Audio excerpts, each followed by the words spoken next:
tụi một ai vào nữa đây xong the balance the all thana nó bỏ hôn nia sư bỏ hôn nia trong tung tì sư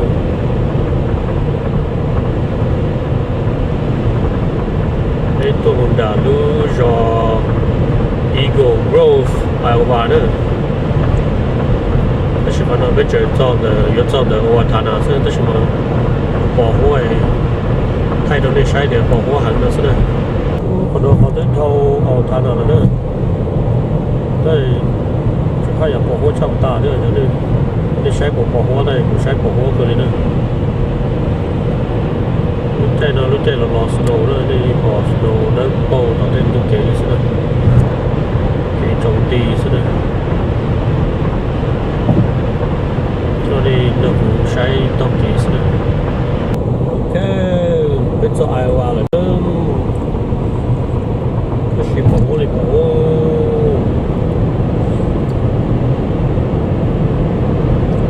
cho bỏ bây giờ để mua severe weather là nó hết nữa để sẽ dùng lên cao hopefully cho lo snow rồi nó lấy để chỉ lo nó để cho nhà chỉ lo mấy mùa sẽ dùng để chó sau đó và nó ít nhiều cá rò nó chụp có cuốn nào nó còn nó tặng mấy bữa sau chưa tới nó tuổi do nó có cử nữa chỉ nó chơi đo đủ nữa và nó chơi cái bóc cử nữa cái bóc cử để tổng số chơi ta chỉ nó chơi đo đủ lên nó nữa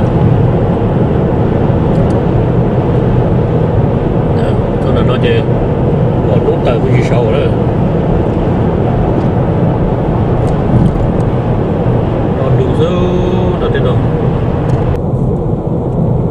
nó chơi chán tu gì là ok mình chỉ là nhóm mình sẽ tại trầu quân nhớ rồi tôi cho nó ca lý ca rồi tao chỉ là nhớ là nó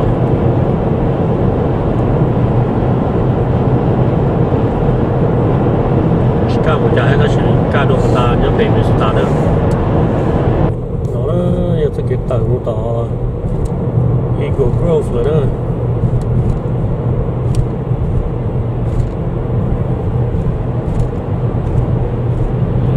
nó là daily taste và nó chỉ mới hỏi chưa tây nữa chứ tên nó là tây của xưa tên nó là mua tàu là mua bất cứ là mua tạ lại gì đó đủ nó xưa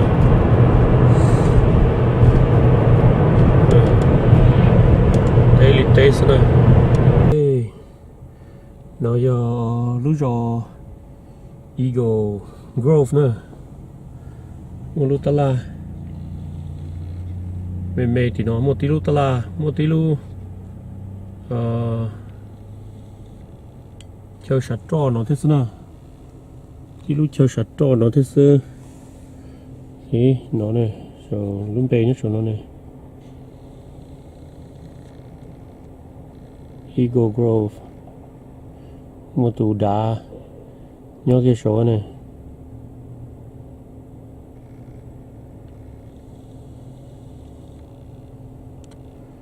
cái lúa giò nó chỉ trong lên nó nữa lúa giò nó chỉ lấy mua cái company lo nhá hồi nó tôm bùa mua ngành bùa đó thì là mua ấy cho chờ tôm bùa nó đấu nhá hồi lúa giò nhớ đời li off của tờ mai around lúa giò nó nè thì nó sẽ có thể tua hồi nó nè tôi sai lúa giò nó thế trong đi chả thế tua thả cho hậu lửa nữa rồi lúc rồi nó trong nó sẽ tiền mẹ ai sao Whose house is that? Church. Church? The church's house? Đó cái tôi cho lu giò đá nữa luôn nè lúc này giờ lúc giòn rau rồng Lu Eagle Grove nhớ Iowa nè. Giòn đâu giòn là gì á? Hai rồi tí nên cái chỗ họ lửa đấy. Ta chỉ nói là lu tụi mình đi là nhập mua cổ chỉ lần xưa nó nè là chuyện hai cái tàu ít phá một tàu ít phá chỉ bùa lên nâng nó nè. Từ sáu tua về到古tua nè. Từ sáu họ lửa到古tua họ lửa nhớ Iowa nè. Thế lúc giòn là gì? All minute thao all minute to chứ. Cái gì mua bê lúc bán trò thế nè, bê lâu lúc bán trò thế họ mua Dollar General, mua Subway. Thế chỉ mua Asian store nữa. Đừng có mua tí lúc ta là vừa rau nọ thế nè. Cái này thì sao là mua nhẹ lăn lụa. Open new store. Excuse me. Lu nói new, lu tala Dollar General. Yeah, lu rõ nó mới ai thế nè, lu rõ nó bê phá được lên nâng thế nè. Thế và chế nó là trong và chế cố là sao? Cho và chế chia cho nhau nhân du sinh động gì là, hoặc cho nhau không nói chế cho và chế cố là sao? Nhớ nó chơi ở kho xe chở theo nó lúng beng như nó mùi lúng beng như nó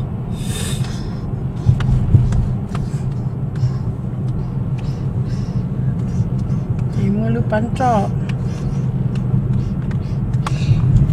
cô cháu Yeah. Lo bay tao nó. tao đó Yeah. phải Ô bay tao có lúc em bắt có anh dùng nữa mà bay này chắc cái lon thật to. hả? This city is amazing. Đúng không? Yeah.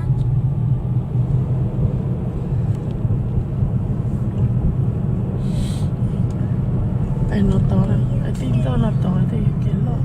See high school nó to. Dad. School nó tao đó nó cũng chưa kiểm bê sao? It's a high school go this way. Hả? High school lúc đó What's the way home, Dad? yeah high school đó Để nói vô lúc school lúc rõ nào chứ ba. Jimmy lúc high school lúc đó Jimmy it's the high school right here. It's 3 level 2. It's the high school, Eagle Grove High School, Thai Linh Bình. Yeah. Can I come, Dad? I'm not going, we're just on here. It is the high school. High school and a horse. Dad, Huh? there's a horse in the high school. Yeah, Về chân đó nó. you know. Ừ. Torn Jimmy là lúc school đó Jimmy là sao? It's big too, Jimmy. It's pretty big. It's 1, 2, 3, 4 full level.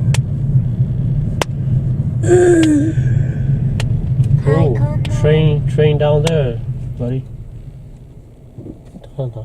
Train down there? Yeah, see, train down there. I wanted to ride on it. No, you can't ride on it. Before 6, I can ride on High it. school hay middle school nhá, tôi nói. Dad. Huh? Around 6, I can ride on the train. Yeah. But why are the cargoes not attached to the train? Time patient. Dad, why the cargoes are not attached to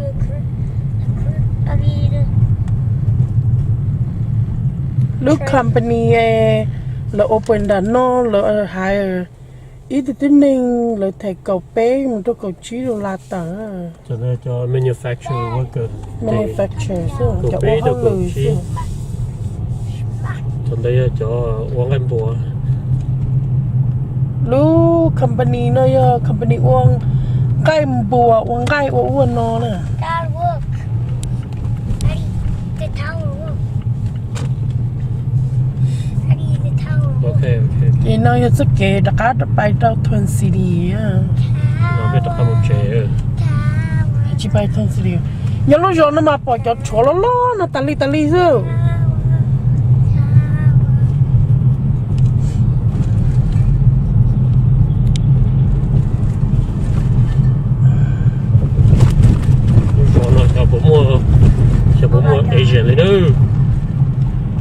Tapi mung tala lo manjin je. từ lò thì từ từ ấy rồi nhá hôm nó rồi Oh my god.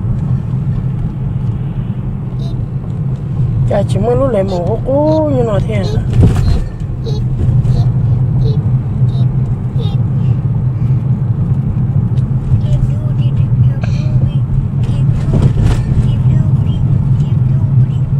How many bumpy rocks are right here on the road?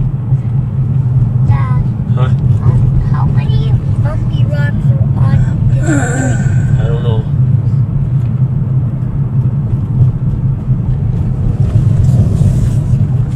Are you recording, Mom? yeah mom's recording Playground. And a tree house. Just like a silent. I want to go on that playground, Dad. This one not playground. Yeah, it is. You told me the playground. Daddy told you, not me. Dad, I want to ride on that playground. okay We go to it. So nó sẽ kể, rồi tất cả một chế đó. Sao bắt đầu mấy mẹ này tiếp theo ơi. Tiếp theo chế tao nói chế tê rồi là what farm là sao lúc gió nó không có lúc gió lòng trâu rong sao.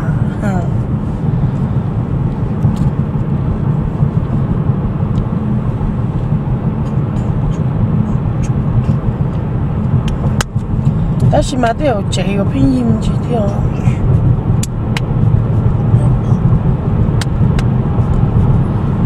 us Yeah. really Why is there Tất cả một chế.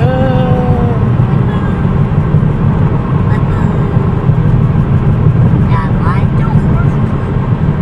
huh Why is there horse? why the horse poop Yeah. same as you What? same like you Lúc company nó lúc ý lý đó all lý cho là mà bị hại tiếng ninh rồi đó. Dad,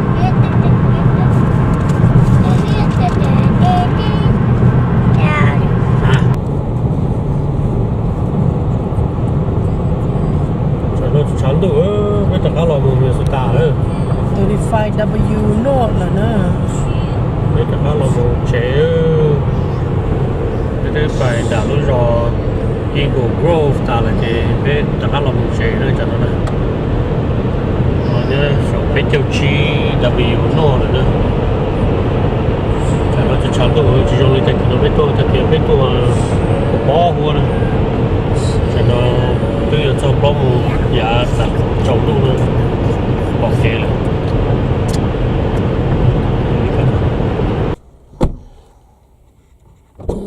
we're back we bây giờ kalau cho mình sụt ta bây giờ là total loop rest area nhớ đầu kia chia tay nữa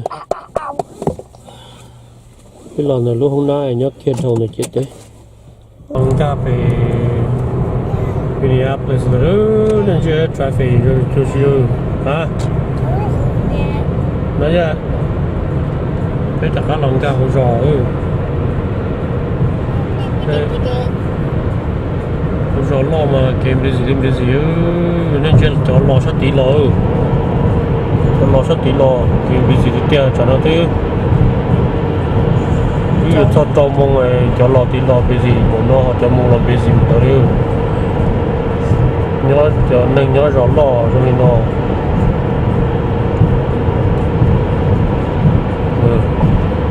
tăng đâu cho lo cho lên lia cho mua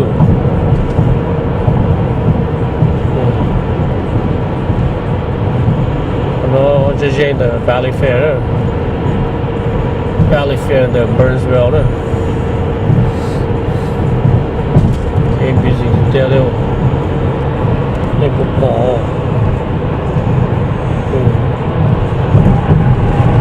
này cũng bị gì theo đâu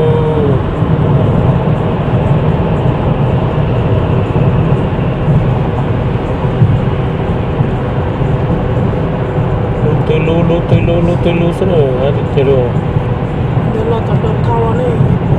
cho phải lo là bị áp lực lo đó Còn cho là nó mà chơi muốn ca đâu Minneapolis nữa cho lo trong cái chuyện về gì chống trả cho mù ra